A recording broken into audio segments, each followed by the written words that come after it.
ফুটবলের রাজপুত্র তিনি। মিলানবাসী আদর করে ডাকেন প্রিন্স অফ সান জিরো। বলছি রিকার্ডো কাকার কথা। গোটা একটা প্রজন্মের প্রথম ফুটবল প্রেম বলা হয় যাকে।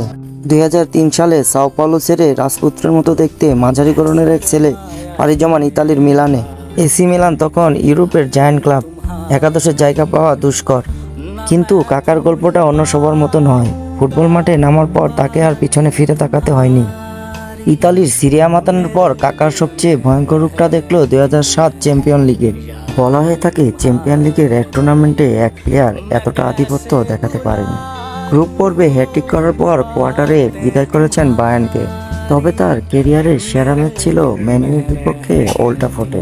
সেমিফাইনালে ম্যান ইউর ঘরের মাঠে কাকা যে 2টা গোল করেছিলেন, ওই 2টা গোল চোখে লেগে আছে ফুটবল প্রেমীদের। ওই দিন মাঠ ছাড়ার সময় ম্যান ইউর সমর্থকেরা দাঁড়িয়ে হাততালি দিতে বাধ্য হয়েছিল। জাতীয় দলে কোনো কিছুর অপূর্ণ ছিল না তার। জিতেছেন বিশ্বকাপ, কোপা আমেরিকা, কনফেডারেশন কাপ সহ বিভিন্ন ট্রফি। ইনজুরি সমস্যা নিয়ে কাকা 2010 বিশ্বকাপে করেছেন সর্বোচ্চ অ্যাসিস্ট। মেসি রোনালদোর যুগে ব্যালন ড'র জিতেছিলেন কাকা। ম্যান ইউ তাকে 100 মিলিয়নে কিনতে চেয়েছিলেন, কিন্তু এসি মিলান তখন তাকে ছাড়েনি। পরবর্তীতে ক্লাবের সময় খারাপ গেলে তাকে ছাড়তে বাধ্য হয়। রেকর্ড 66 মিলিয়নে পাড়ি জমান রিয়াল মাদ্রিদে। এরপর গল্পটা ভীষণ পীড়াদায়ক। বারবার ইনজুরিতে পড়া কাকা সবচেয়ে বেশি ভুগেন রিয়াল মাদ্রিদে যাওয়ার পর।